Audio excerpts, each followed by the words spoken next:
السلام علیکم ورحمۃ اللہ وبرکاتہ۔ بسم اللہ الرحمن الرحیم۔ ما آتاکم الرسول فخذوہ وما نہاکم عنہ فانتہوا، وقال اللہ تعالی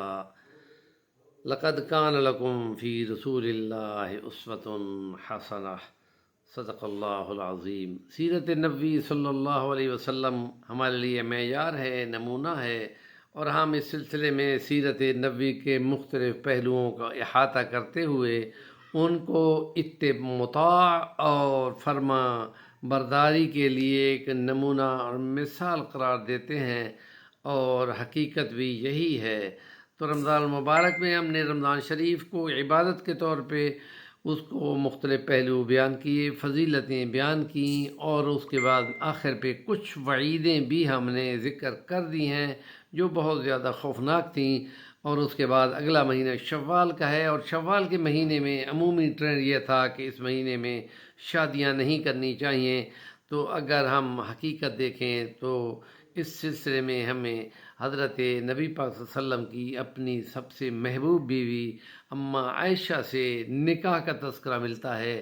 اور اماں عائشہ اس پر بہت فخر سے بیان کیا کرتی تھیں کہ میرا نکاح اللہ کے حکم سے نبی پاک نے کیا، اور وقت وہ ہے جو شوال کا مہینہ ہے، اور اسی شوال کے مہینے میں رخصتی بھی ہوئی تھی، اور ان کی سب سے کم عمر تھی اس سلسلے میں، اور آپ کو سب سے زیادہ نبی پاک صلی اللہ علیہ وسلم کا قرب اور نبی پاک صلی اللہ علیہ وسلم سے تعلیمات لے کر دنیا کو اور خواتین کو بتانے کا شرف حاصل ہے۔ اور اس سلسلے میں جب وہ معیار بن گیا ہے تو پھر میں اور باقی مسلمان بھی اس کو معیار بناتے ہیں۔ اور آج اللہ کے رحمت سے میں نے اپنی دوسری بیٹی کو اپنے ٹائم پہ پڑھا لکھا کر اور اس کو اپنی منزل گھر کی طرف رواں کر دیا، اور رخصتی ہو گئی۔ غم زدہ دل کے ساتھ اس کو اپنے سفر پہ روانہ کیا،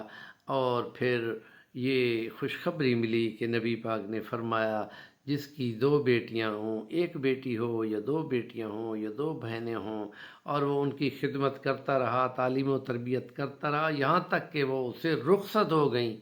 یا اس سے الگ ہو گئیں، یہ کہ یا وہ فوت ہو گئیں یا پھر یہ ہے کہ وہ ان کو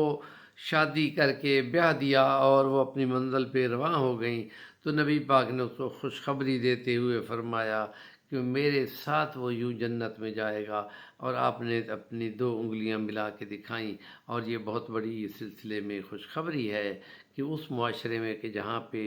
بچیوں کو، بچوں کے، بیٹوں کے مقابلے میں بیٹیوں کو ایک بڑی مشکل اور تکلیف دہ چیز سمجھا جاتا تھا، اور اس سلسلے میں نبی پاک صلی اللہ علیہ وسلم نے اپنی اس امت کی ایک بڑی سیکٹ کو، شعبے کو، خواتین کو بہت زیادہ عزت افزائی کی اور ان کی حفاظت کی۔ اور اس سلسلے میں علماء کو آگے آ کر ضرور بیان کرنا چاہیے۔ ہمارے چینل کا نام ہے صفی البانی، ضرور سبسکرائب کریں اور کام کی بات کا کمنٹ دیا کریں۔